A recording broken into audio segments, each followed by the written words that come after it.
आणि सेवा कोणाची मत्तेदारी नाही। आणि कित्येकदा तुम्ही असे वागता जणू स्वामींवरती फक्त तुमचाच अधिकार आहे। हे चुकीचं आहे ना? चुकीचा? काय चुकीचं आहे रे? सांग ना।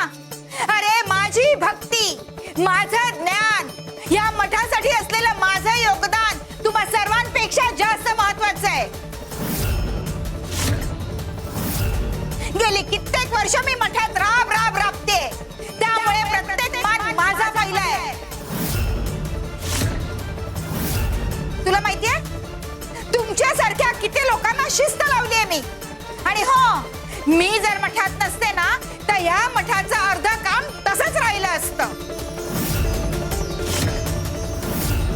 आणि तुला माहितीये, माझं अंतःकरण ज्ञानाने आणि भक्तीने उजळलेलं आहे। अरे तुमच्यासारख्या लोकांना मी ज्ञान शिकवलंय, मी मार्ग दाखवलाय।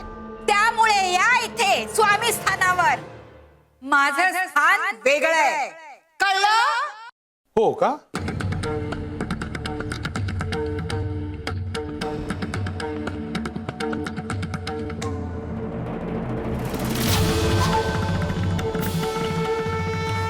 तू चालवतेस हे स्थान? तू चालवतेस अक्कलकोटला? मी काय म्हणालीस तू? तुझं अंतःकरण ज्ञानाने उजळलंय। तू इतरांना ज्ञान देतेस, तू इतरांना मार्ग दाखवतेस, असंच ना? नाही, तसं नाही स्वामी। तुम्ही जे मला ज्ञान दिलेत ना, ते मी ह्या लोकांना देत असते। हो का?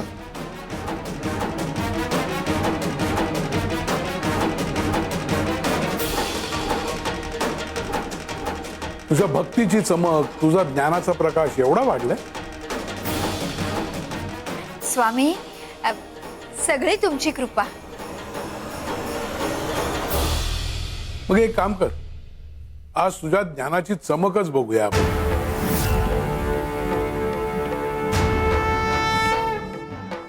तो दिवा आहे तो प्रज्वलित कर। आत्ता करते स्वामी।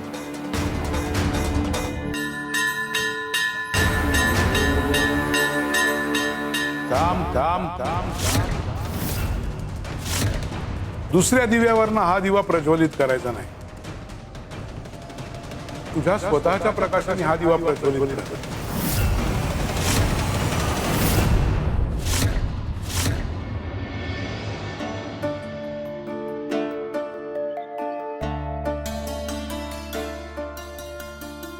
माझे माय बाप स्वामी,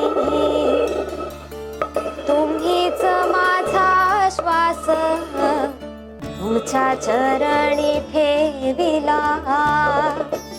जीवाचा प्रत्येक श्वास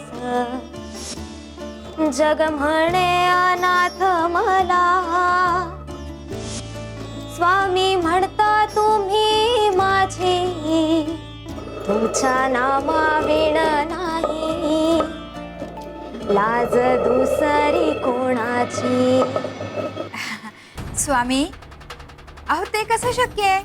दिवा पेटवायला दुसरी ज्योत लागतेच ना? का? तुझं अंतःकरण तर उजळलेलं आहे ना,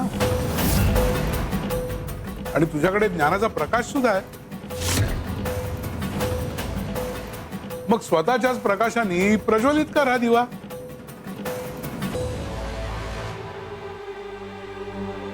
स्वामी, अहो कसं शक्य आहे? नाही म्हणजे ज्योतीनेच ज्योत पेटवता येते।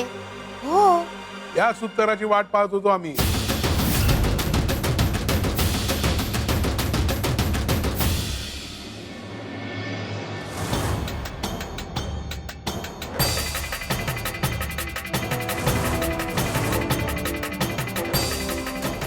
माई जखम लपवली की वेदना वाढते, आणि सत्य स्वीकारलं की उपचार सुरू होतात, आणि त्यासाठी तुला योग्य ठिकाणी पोहोचावं लागेल। कोणती जखम? कुठलं ठिकाण? कशाला एवढी गोंधळतीयस? गुरु जेव्हा संकेत देतो तेव्हा उत्तरही त्यातच असतं, आणि संकेत समजला की मार्ग सापडतो। गुरु कधीच सगळं सांगत नाही, तो शिष्याला उत्तर शोधण्या इतपत जागा करतो।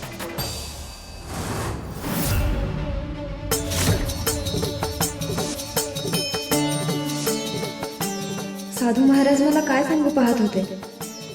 माझ्या प्रश्नांचे उत्तर त्यांच्या वाक्यांमध्येच दडले. माझ्या आयुष्याचं प्रयोजन काय आहे? मला उत्तर शोधून काढायलाच हवं.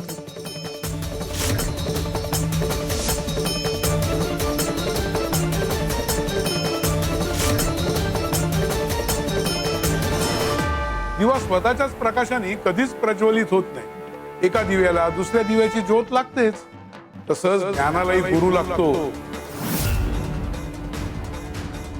ज्याला वाटतं मी स्वतःच उजळलोय, त्याच्या अंतःकरणात अजूनही अंधारच असतो. आणि ज्याला वाटतं माझ्यात जे काही आहे ते गुरुच आहे, त्याचं अंतःकरणच खऱ्या अर्थाने प्रकाशित झालेलं असतं. कपिले, ज्ञान मिळालं म्हणून माणूस मोठा होत नाही.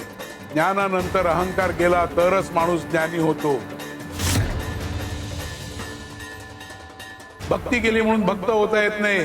भक्तीमुळे नम्रता आली तरच भक्ती सफल होते. स्वामी, म्हणजे सेवा करताना श्रेष्ठत्वाची भावना असूच नये, हो ना? दये सेवा ही दाखवण्यासाठी नसते, सेवा ही विसरण्यासाठी असते. स्वतःला विसरण्यासाठी. जो सेवेत स्वतःचं मोठेपण शोधतो तो सेवेचं फळ गमावतो. आणि जो सेवेत स्वतःला विसरतो तो आम्हाला मिळवतो. स्वामी, मग गुरुपौर्णिमेच्या या महिन्यात भक्तांनी नेमकं काय काय करायला हवं, कोणती सेवा करायला हवी याविषयी सांगा ना.